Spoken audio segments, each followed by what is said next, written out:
This is part of our parental review process. And we want to get your input on how you'd like to see Reg 2 changed, what sections you'd like to see changed. Get your comments, input tonight. So can you go ahead? So first I want to start off with our presentation. Second, I want to open up everything for input on regulation number 2. And if you didn't get a copy, we have a copy of Reg 2. Not everybody is intimately familiar with Reg 2. Even some of us in the Water Division are completely intimate with Reg 2. But it's outside. There's several copies outside, and I think there's some left.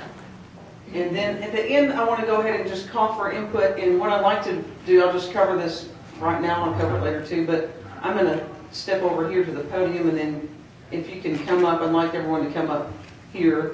That way we can record it. We're recording all of your comments and input that we're going to have tonight. We're going to transcribe that, so we make sure we capture everything. And I'm trying to think of any other housekeeping type things we need to cover. Oh, the cards, right. Thank you. We have cards outside that if you'd like to speak tonight and give your comment, if you can go ahead and fill out those cards that are out there, that would be really helpful. And it has an address and lots of other information. We don't need all that tonight. We just want to get your names to make the input session or input piece more fluid. That's all.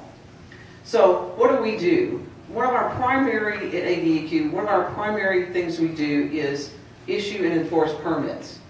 And now the regulations that we use, and permits are based on the regulations. The regulation we use is regulation number 2 for the surface waters for the state of Arkansas. That's regulation number 2.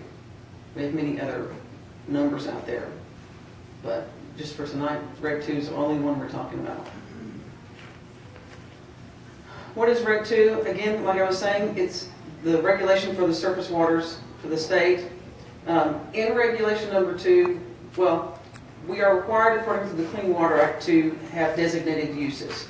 Those designated uses, you have to have criteria to protect them. Those criteria or standards can be numeric or they can be narrative.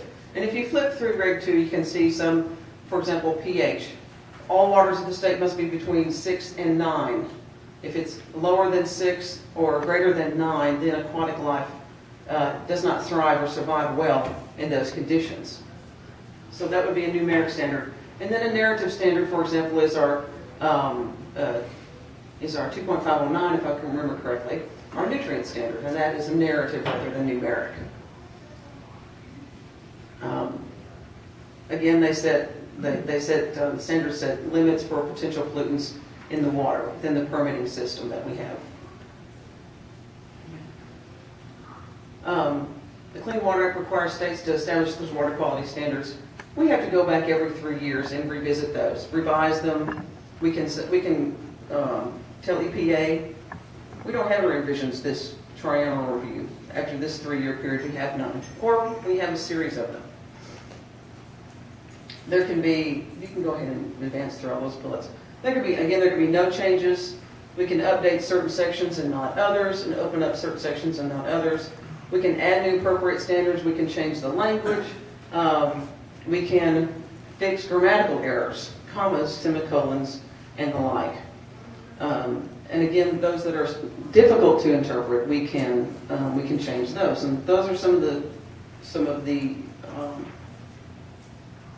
pieces of input that we may receive.